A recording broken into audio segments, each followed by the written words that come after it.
to another broadcast of The Soul of the Everyman on the ArtistFirst radio network.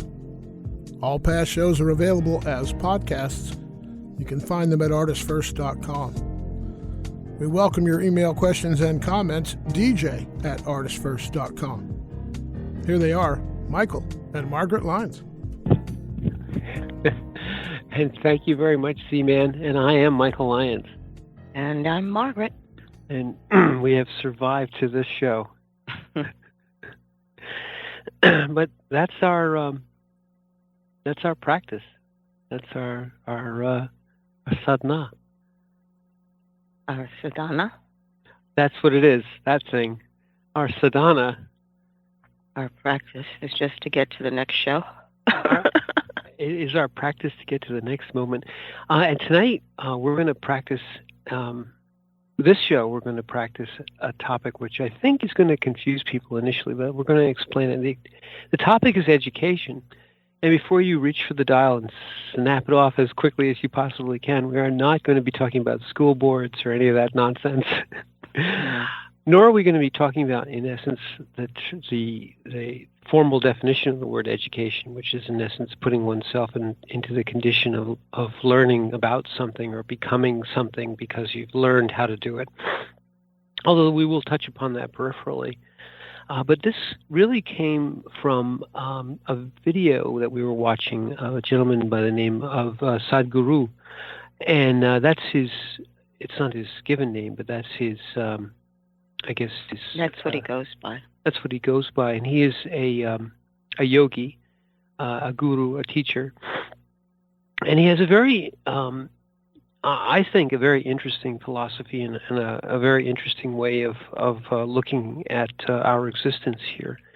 But the quote that struck me, I'll say, was that he professed to the person he was talking to that he's spent his whole life trying very hard, very, very diligently to remain uneducated.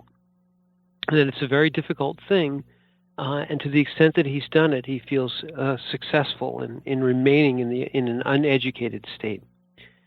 And of course, he's saying it for the effect, the effect to this. In essence, he's talking to someone who's highly educated. He's a PhD. I think physicist or something like that. Right. One of the universities he was being interviewed at. One of the universities. And but he went on to explain that what he's talking about is that from the moment you're born, everyone around you is trying to educate you. They're trying to, in essence, tell you things or tell you about things which have not worked for them. But yet they want to pass on this knowledge. And he said there's a great, in essence, a great sort of trap. The trap of education is that one will acquire knowledge and then one will identify with that knowledge. And one will say that I know. Now I have been educated. I now understand everything, or I understand and I can identify with this new me, this educated me. And his take on it was that to the extent that you become educated, you go further and further away from the essential you, the you which is curious, the you which is able to perceive the world and to take in that which is not, take in things from the point of view of a learner, of someone who does not know, who is looking into the universe the way a child looks into the universe, full of wonder and true perception, if you will. And education, in essence, becomes the impediment to that. You close yourself down into narrower and narrower lanes and finer and finer degrees of specialization till you reach the nadir, which is that you know everything about nothing.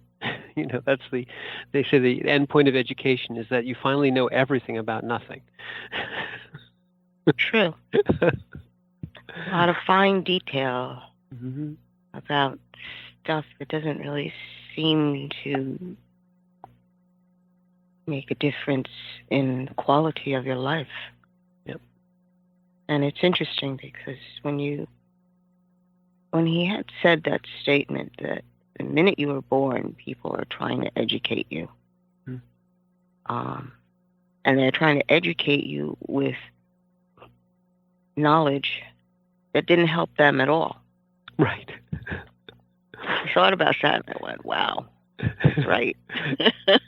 This is an amount of an accumulation of data that you saw happened. And just because you've got this record of observing something that happened, you suddenly believe you know the important things there are to know about this. And it's so funny because it becomes a mindset. And with all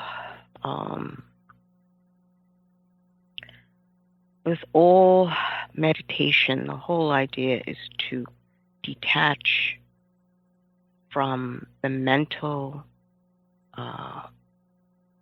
mindsets, concepts, to learn that thinking this certain way begins to cage you, and you're losing aspects of who you actually are because you want it to be contained within what you've observed, which is kind of interesting. And then you have those that they have a response, an emotional response, and that's another construct, an emotional construct on how to interact with your world. And when you begin to realize that what you're doing is just putting together constructs, and they don't really help you very much at all. Like, well, why are we listening to anybody then?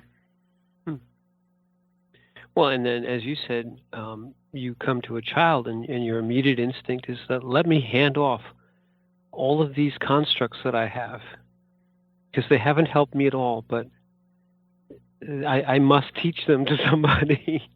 It's funny, because I do remember my father, he told me, I don't want you to do, I don't remember what it was, X, Y, or Z. I don't want you to do it. And I looked at him and said, why? You do it all the time. And he said, well, yeah, and I can tell you it doesn't work. So don't. Don't do it. But he wasn't going to change what he, quote unquote, learned. Right. Well, it was very funny to me. I was like, what is going on here? Speaking from experience, this does not work. Okay, but I'm going to continue doing it, and you shouldn't. Right. And it's just the most illogical statement I'd ever heard. But he's not alone in that. I understand that. I was just looking at him, scratching my head, looking at him like, what are you saying to me? Do you understand that that's borderline madness? See, and Sadhguru and others have said that, in essence, what we're trying to do is play the role of an authority. We see the child and we think, well, this child needs to be prepared. I need to guide them, teach them, instruct them. And I'm doing this out of the best intentions. I'm trying to teach them how the world works and what to think and how to think. Mostly what to think, then more than how to think. And these accumulated experiences are perfectly valid. In fact, as experiences, were we to leave them merely as experiences and observe them in our own lives, and even you can certainly have said, well, I acted this way and I acted that way, and these things happened and this is what I did. All these observations, all this accumulated experience is what makes your life your life. You have lived these things. You can remember them. You can certainly learn from them. But in turning them into dogma, into teachings, into sacred scripture, whatever you want to call them, and then proclaiming them from on high and saying, this is how it is. This is how It was always done this way. These are the ways of our fathers, or our mothers. And becoming the authority, you have narrowed yourself to sort of a living book or a living instruction manual. And you're no longer open your own self, and not just that you're, in essence, becoming this sort of proselytizer, if you will, in the worst sense, but you are no longer open your own self. Your confines, the mental construct which you are now, which has now become, as you said, a cage, is also a blinder in essence. It has gotten you down not only in a cage, but in a spot where all you can perceive is through this one set of lenses, if you will. It has to be this way because this is the way I want it to be, and this is how I understand, and this is who I am, and this is why we do it this way, and so on and so on. So you've closed yourself in and in and in and in and in. And you no longer are that vast person, that vast perception that could look at the world with wonder. You merely look at the world to see that it confirms all your education, everything I know. I don't have to learn anything more because you fall into this trap, which you used to do to the people at the store all the time. The I know. Oh, yeah. Remember, you would tell somebody something and they would say, I know. And you'd be like, just smiling at them. So how many I knows are we in now? It all depended on who you were talking to. Oh, I know. They just wanted that construct that they've made to be verified. To be affirmed, I guess is the better word. And so they don't have to change anything. I've got it all together. And you're sitting there going, but that's not who you are. It really isn't. I can't tell you how many times people came into the store and asked, it's the typical, oh, welcome. If you have any questions, just feel free to ask. And how many smart Alex basically said, yeah, I have a question. What's the meaning of life? Mm-hmm. And I would look at them directly because they think they're, And I remember one guy, he meant to do it as a ha-ha. He sort of put his hand up because I met him directly in his eyes. Mm. And he was like, ooh. And I just remember saying to him, you're here to experience life. Stopped him in his tracks, looked at me and said, that's a real answer.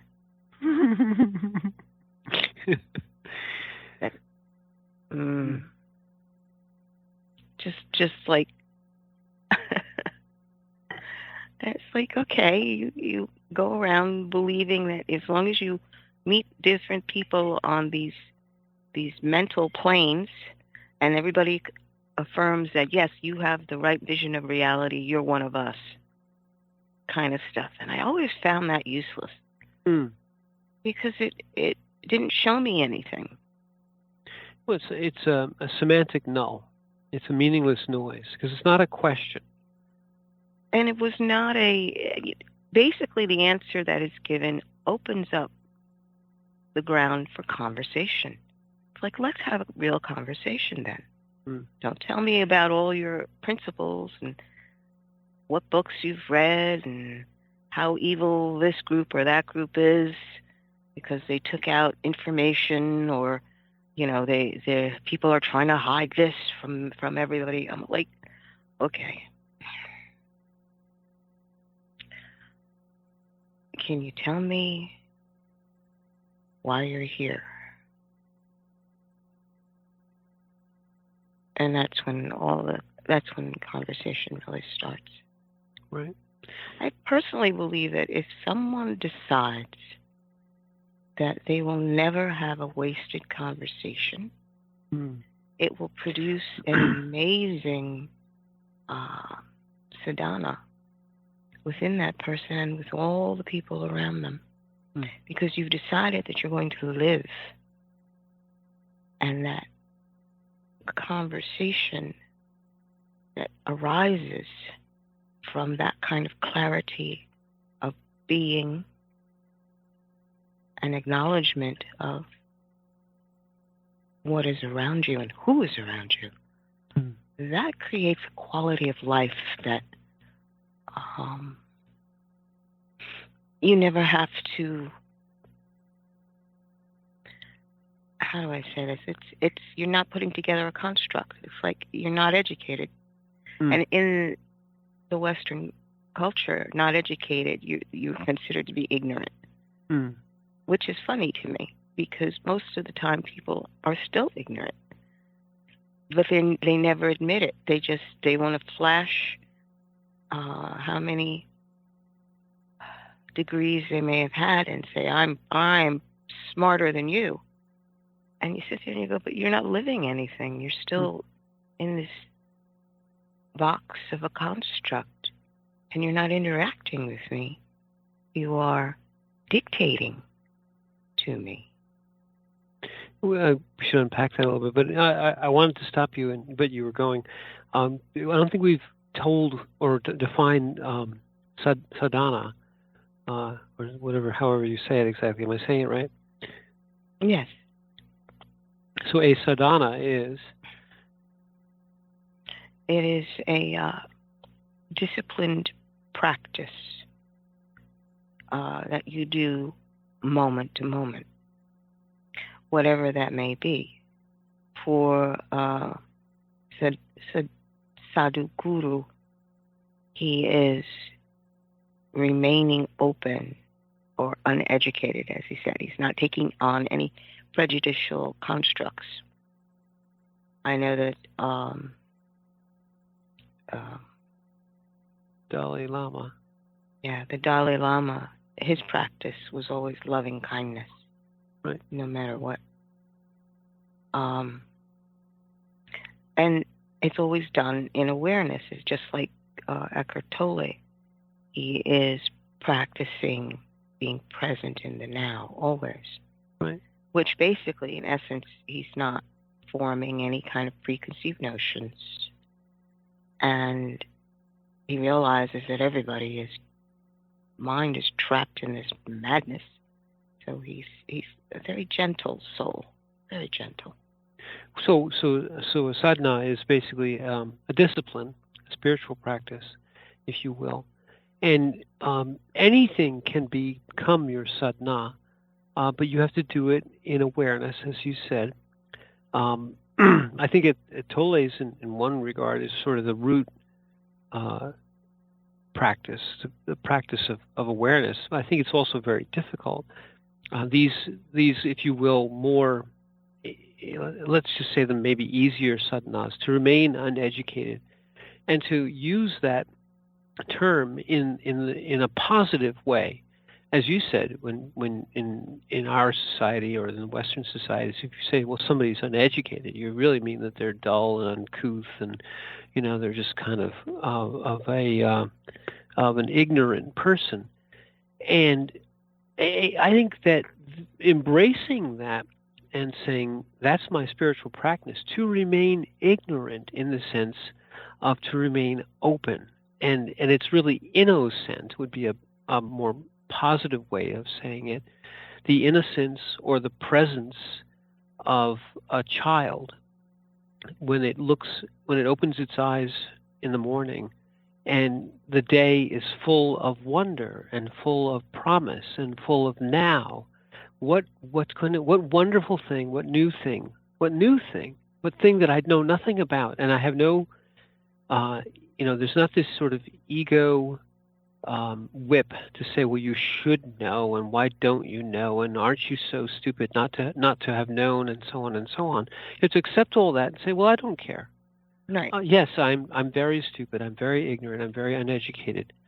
Yet I will be myself, and I will use what I was given in my incarnation, in my creation, my perceptions, and my mind and my emotions and all my being. You're not sitting there not thinking about something, nor are you being willfully obstinate or willfully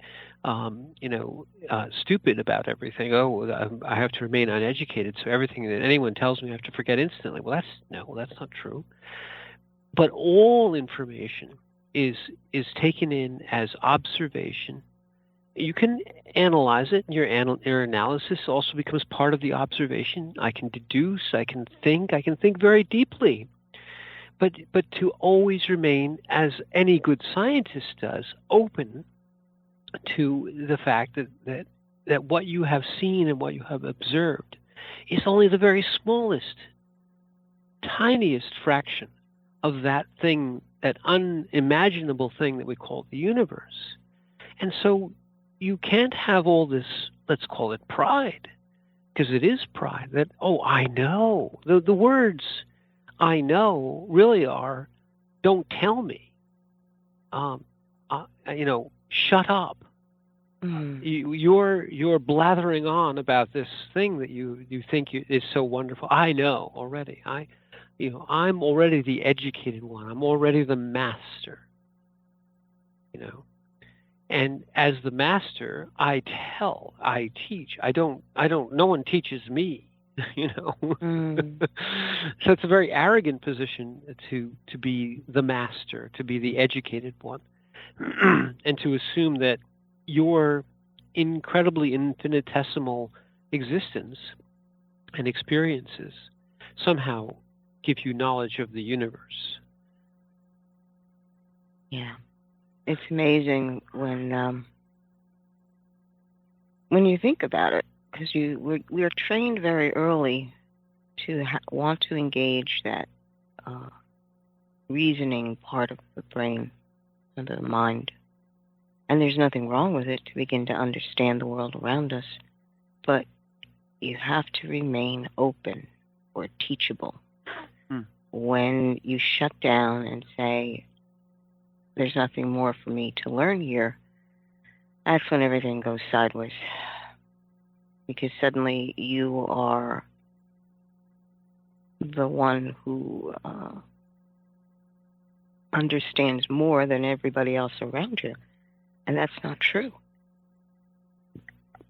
We all have to acknowledge the fact that there is always something to learn. And a friend of mine who was in 12-step program, they always say, remain teachable. Oh, really? Because whenever they're fighting their addictions and they're giving testimonies, there's a lot of I know going on. So one of the things that they always say is remain teachable. I mean, the hallmark of any good, really of any good person, but the hallmark of any good scientist is that you say immediately, I don't know. Or really what you really say is, my current understanding of whatever it is that I'm studying is this. And you can share it with people. You can tell them all your observations. You give them all your conclusions. But everything should be couched in the terms of, this is our current state. This is my current state of knowledge. And as soon as you then say, we've reached the end of this, there's no new physics, there are no new discoveries, that we know everything there is to know about this particular tiny little section of the universe, the universe will laughingly astound you. And the proper attitude towards the universe is, okay,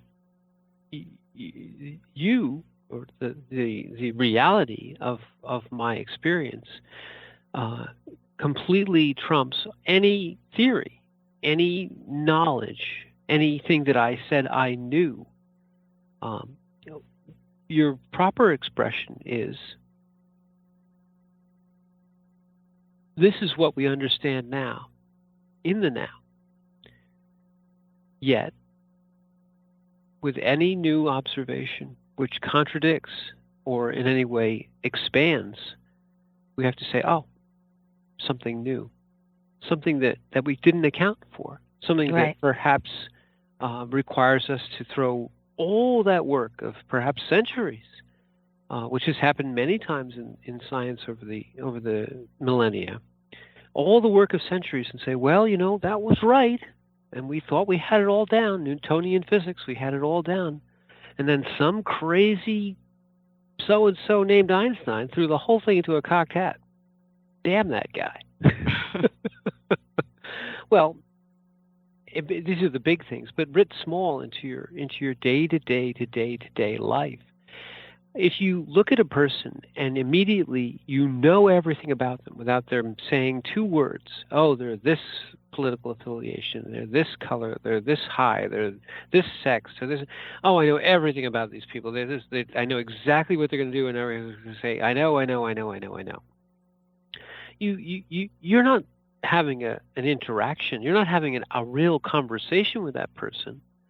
You've already completely shut them down. They are no more than an image in your mind, a complete fabrication, a construct, no more than something that you've made up out of whole cloth and that you have assigned to them.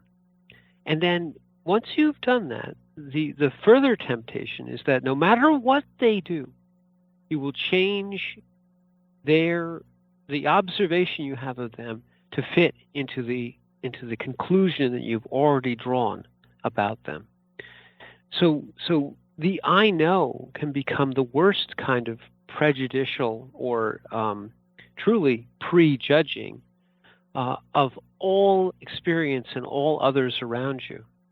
Either they are one with the body, or they are from the outer darkness. Are you of Landru or not?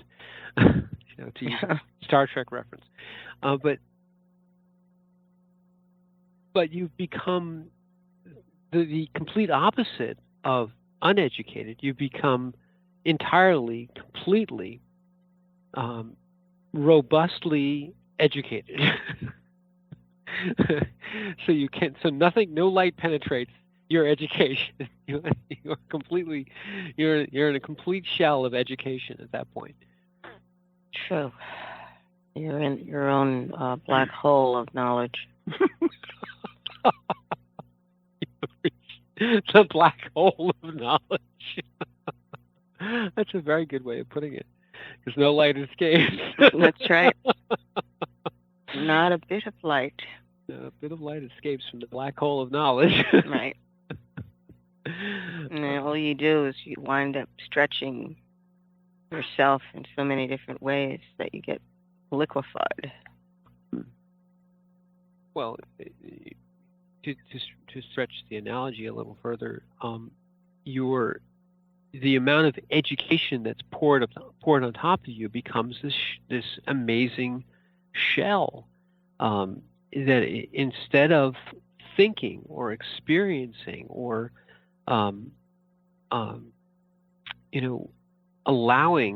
perceiving and allowing a perception to give you some sort of new information. No. New information is to be eschewed from, all bad ideas come from other people.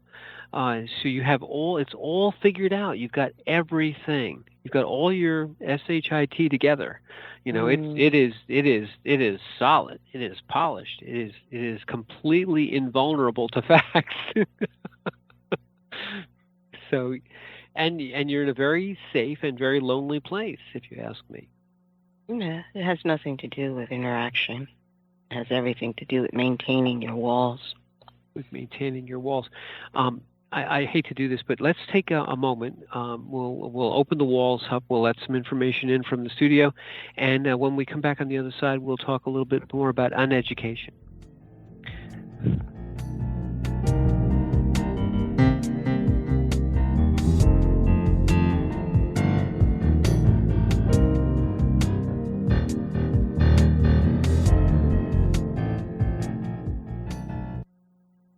wait is over. First Blood, Book 2 of the Blood series is out. Your favorite bad boy thief, Dev, is back, and the beautiful and deadly Trey is right there with him. She is sharp, sexy, and full of surprises. Their adventures continue as a new power arises to threaten the world. The heart of creation is under attack, and time is definitely not on their side as they battle against their enemies' undead hordes.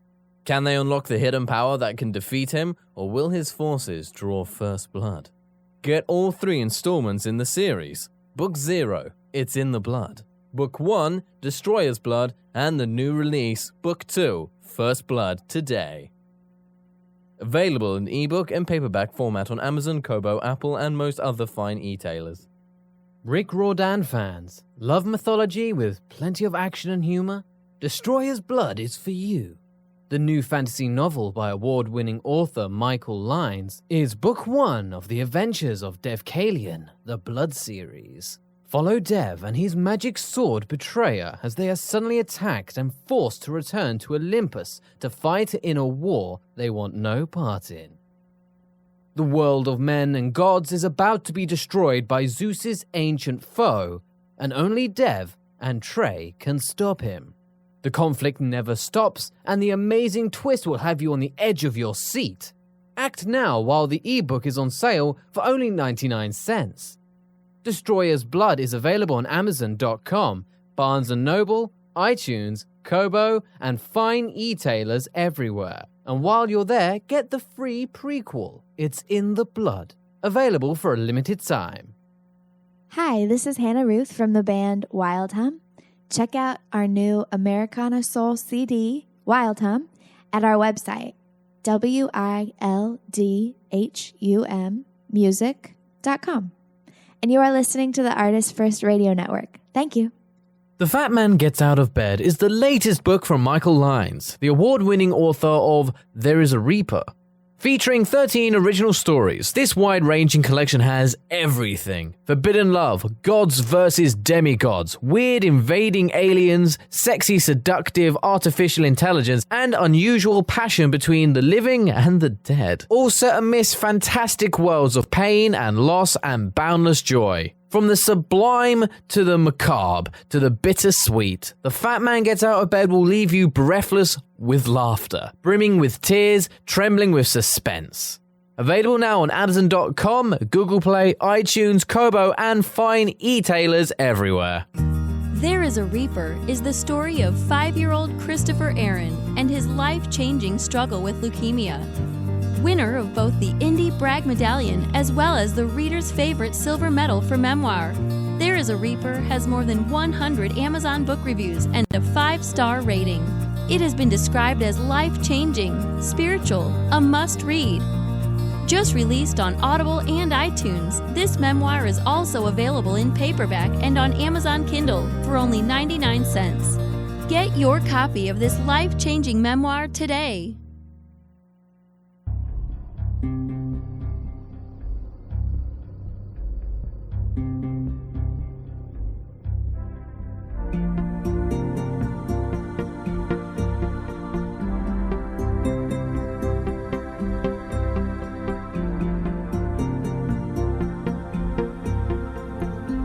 Thank you for joining us on The Soul of the Everyman on the ArtistFirst Radio Network. Back to your hosts, Michael and Margaret Lynes. Thank you very much, C-Man, and I am ignorant.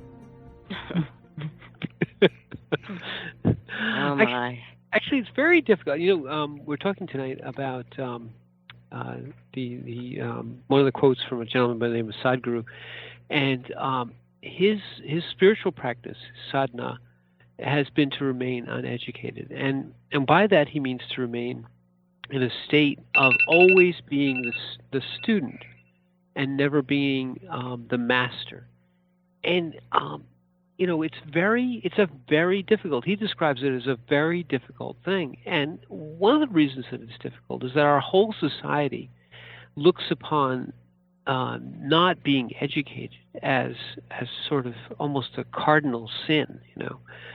We spend a lot of time, a great deal of emphasis, we put on the word becoming educated. We tell our children from their very earliest days that they have to go to school and they have to learn and they have to become something, and if they want to do this or they want to do that, they must put the time in and acquire the skills and become in charge of things and become the boss and all this other stuff. And it's very difficult to fight against that tide, or to hold yourself in a quote-unquote uneducated state. And he uses the word purposefully to shock. But in fact, what we're really trying to, what I believe he would say he's really trying to tell people is to remain constantly educatable. Because I believe the tendency is not to, the desire for knowledge is not something he's saying you should not pursue. You should. In fact, all life, all experience is nothing more than, in essence, a constant seeking of knowledge, of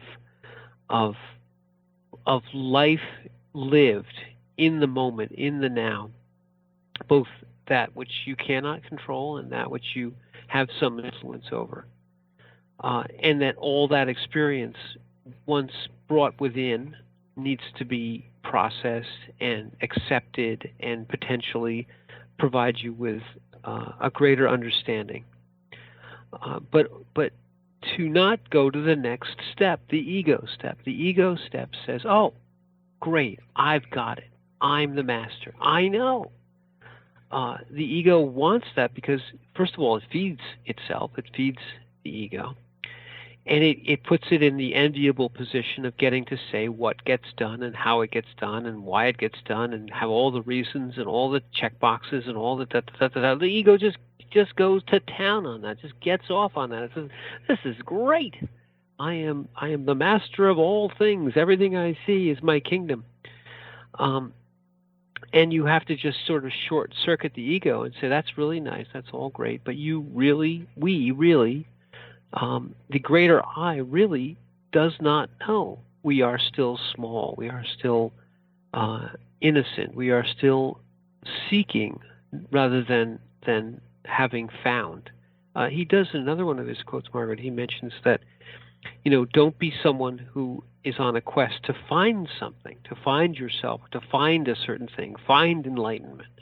Be on the quest to never get there, to always be the seeker, to always be the one who is looking for, on the journey, not on the destination.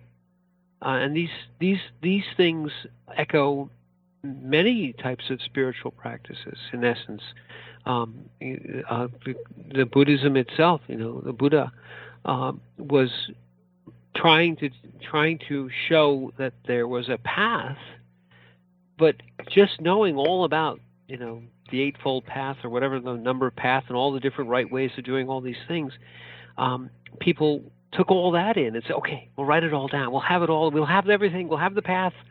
We'll just follow the steps, and then we'll know. And we'll be masters. We'll be this. We'll be that. And all of that was no more than a distraction, just a different type of distraction. Right. You again, you just replace it with the habits you had with a whole bunch of new habits. Yeah. with a different goal in mind. And it's understanding it's that mechanism is what he's referring to. In fact, all teachers are referring to is not to keep falling into the habit of letting your reason override everything. Because it wants to make structures. It just continues to make structures. Right. Reminds me of a child with Legos. They just, unless Legos, it just gets higher and higher and higher. Yeah. Until they push it over. I mean, every great spiritual teacher is unfortunately followed by some degree of dogma and religion. And every one of them, from Christ to the Buddha to many others, he said, I'm not here to start a religion. I'm here to show you the way. I'm here to be to enlighten you in the sense that your lives are what are important. Your way of becoming you, the best you that you can. And yet all their followers and all their disciples, you see it in the Gospels, which one of us is the greatest master? Which one of us will sit at your right hand? Do I get to do this? Do I get to do that? Will I have this power? Will I have that power? They all wanted identity rather than to follow the practice. Eventually, perhaps they reached a certain form of enlightenment. But the first tendency is to say, oh, you've got all the answers. I'm going to write all the answers down. I'm going to be the writer down of your answers. And then I'll be in charge of that. I'll be in charge of writing down the answers and telling everybody what the answers are. So that's my job now. I'm the answer teller, and I'm the greatest answer teller ever, and I'm going to be in charge of all these hundreds of thousands of other answer tellers that are going to be following my lead the whole way. I'm going to write down everything. It's very Jewish.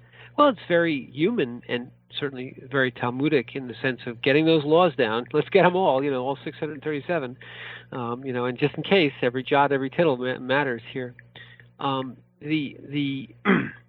The tendency of human beings to identify with process and to thereby aggrandize and be able to be an authority, to say, well, I know and I can teach you. So now I am both the knower and the teacher. I am greater than you. I know more. I have studied this so deeply. I've spent my whole life and become, the guru of gurus, and I can now teach gurus. I don't teach people. I teach gurus. That I have people for that. I have gurus that guru for the gurus.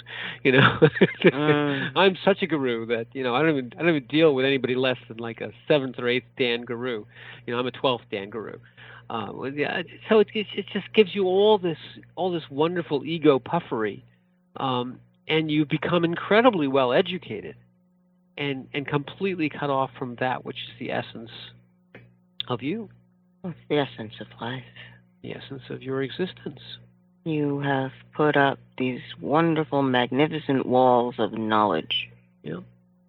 But you have never engaged in that moment of being alive. And we said this before on a previous show. The whole idea is to engage in the mystery that life is. Acknowledge that you just don't know everything there is to know about life. And why is that bad? I don't understand why that's bad, because a lot of people become very fearful over the fact that they don't know enough about their own life. Is it because they're afraid that they're showing that they're quote-unquote ignorant? Where the ignorance is actually in the structures that you have embraced in which to interact with your world. So, I don't know. I find that fascinating. Well, I think that from their earliest days, people taught these people that ignorance was to be treated with disrespect. Why don't you know? I've told you 1,000 times. So the whole idea of saying I don't know is equated very strongly with I am bad. I should know. I am wrong. I should know. And so once you've sort of internalized that, it's kind of the first brick in that giant wall of knowledge. We say there's a wall of ignorance. Well, no, truly there's a wall of knowledge. Yes, you can say to someone that your ignorance is a barrier to doing whatever. You don't have the skills, you don't have the knowledge to do such a certain thing. But your knowledge can be a barrier to living or to actually being a person rather than being something which is neither here at any time, is living only in the past, only in the future, only in the not now, only in its own little constructed fantasy of knowledge. And I don't say this to glorify ignorance. Ignorance is not something to be glorified. Ignorance in and of itself is a condition which you should maintain, in the sense of saying, I have spent 100 years living every moment, and yet there is still more to know. So the endless joy of looking outward through every moment of your life, of your 100 years, or however long it is on the planet, and saying, with every moment, there's something new coming, something wonderful in the sense of to be wondered at. It may not be, it may be noxious, it may be pleasant, it may be nothing that affects you, or things with that which affects you greatly. Yet the wonder, the joy of being present in perception, and realizing that no matter how many uncounted moments you've lived before this, that this one is unique. Mm-hmm. That this next moment, this next breath, this next heartbeat, this next instant is a unique gift, something to be savored, because it is only there for the briefest of moments, and to be accepted, to be lived, and then to be cherished in your experience, and then to go into the next moment. And it sounds much longer than it actually is, because in doing this practice, this sadhana of staying uneducated, you are constantly in wonder. You're constantly in the moment of what could happen next, anything. Yes, it's a child's way of looking at the world. Anything can happen.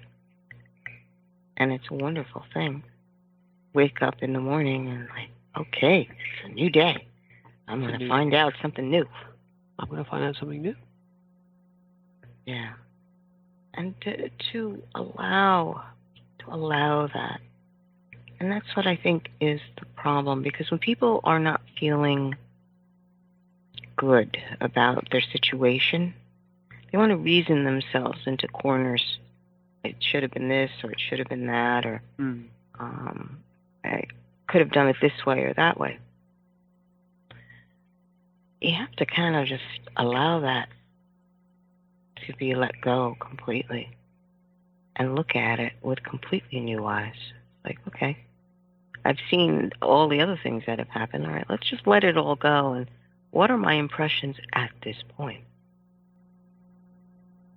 What is it that I'm actually perceiving? And it opens you up to the human soul that's in front of you. Because the soul itself knows when part of your ego is trying to say, well, it's this and that, and I'm going to blame this, or I'm going to do that. It's like, no, let's flush all that. What am I actually seeing? And not to be concerned about what other people think. Because that's really what it comes down to. People always want to have confirmation by somebody else, as opposed to understanding that this is your experience. And only you can have your experience, and it's precious. It shouldn't be readily thrown away. It is important that you have this, and you build your own data bank of experiences. Because it's your life. It's your life. I mean, again, one other thing that the Sadhguru mentioned is that, he was talking a little bit about karma, and people get confused about what karma is. But karma is in many ways, your experiences, and in many ways, that which you accumulate, with those experiences. He was talking about it from the point of view of that which you encapsulate with your soap. That he was talking about blowing a soap bubble or blowing a bubble of the energy of your experiences into that which encapsulates them, that essence of your being, which encapsulates your experience. But the interesting thing about that is that he said, if you wish to live a life of significance, you do it by living it with that sort of attitude that everything that comes in is mine. It is my experience. It is not based on what others feel about or think about or how they judge your experience. You let all that go. So that's fine. You can think whatever you wish. But the significance of your life will grow and grow and grow to yourself. And yes, others may suddenly think that all of a sudden you're living this incredibly significant life, but to the extent that mattered to you, it actually diminishes you. To the extent that you say, my experiences are entirely and completely mine, and as I gather them in, and I have this great soap, that which is me, which allows me to expand and expand and expand and grow this giant bubble of experience, which is mine now, this tiny portion of the all consciousness, which is mine, and all the experiences which I've had. Others may suddenly realize that you have the biggest bubble they've ever seen, and that they feel that you are this incredible, significant being, this great enlightened one. But to your dying breath, to your last moment, when your bubble finally pops, ignore them. Don't allow their judgment to be any part of what you are looking for in your bubble. Just keep gathering your experience and gathering your experience. And to the extent that you concentrate, and maybe this is the wrong word, but just mind that karma, mind the fact that you are owning every experience, every moment, you'll suddenly have this vastness, this vast experience from this one existence, which has become yours because you were there to live it. You, the actual consciousness, which is a piece of all consciousness, has this opportunity, this amazing opportunity to experience the unique things that are unique to you. Wow. You're doing what you said. You're gathering your experience back, and then you get to bring it all back in this gigantic bubble. So your mission, if you will, is to always allow room, always allow for your bubble to grow. Education shrinks your bubble, or education makes your bubble not be able to be expanded. It actually shrinks it and contracts it and solidifies it and makes it tinier. Well, it's a understanding that the bubble that he's speaking of is to contain life. It's your life and your interaction with life. And in order to encompass life, you can't put limits on your experience, because the minute you put limits on, especially like mental limits, it's got to be a certain way, you've missed out on a bunch of things that are unfolding right in front of you. And it's a discipline to keep oneself clear and observe only what is unfolding around you. No reaction. And that's one of the things he was emphasizing. Is a non-reactive. You're not governed by a certain way of thinking or a certain emotional response. You are observing. Very much as Tolle had described it.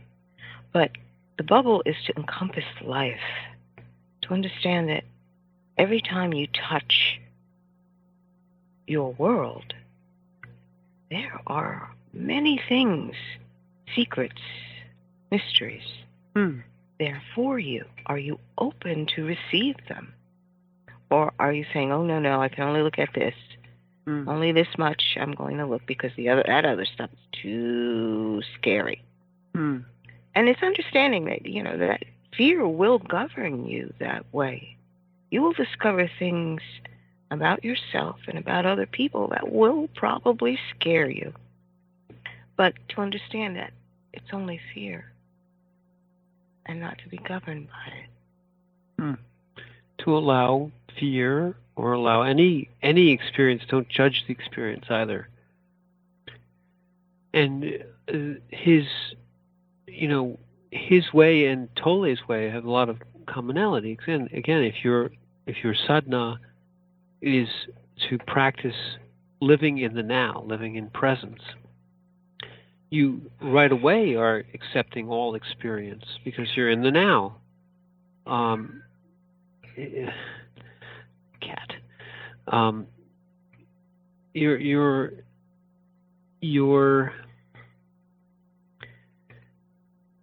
The experience is never to be rejected out of hand, or to be said, well, I already know, therefore I don't have to. I know what's going to happen.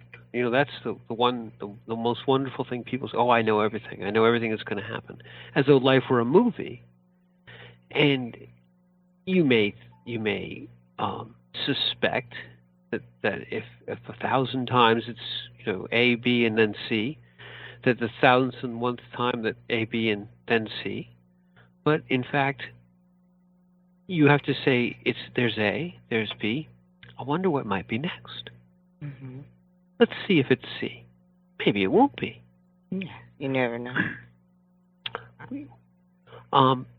And that sort of level of experience is precious. But unfortunately, this level of experience may have come to the end. Right. So would you like to take us home? Okay. Well, he's Michael. I'm Margaret. And thank you for listening. And remain uneducated.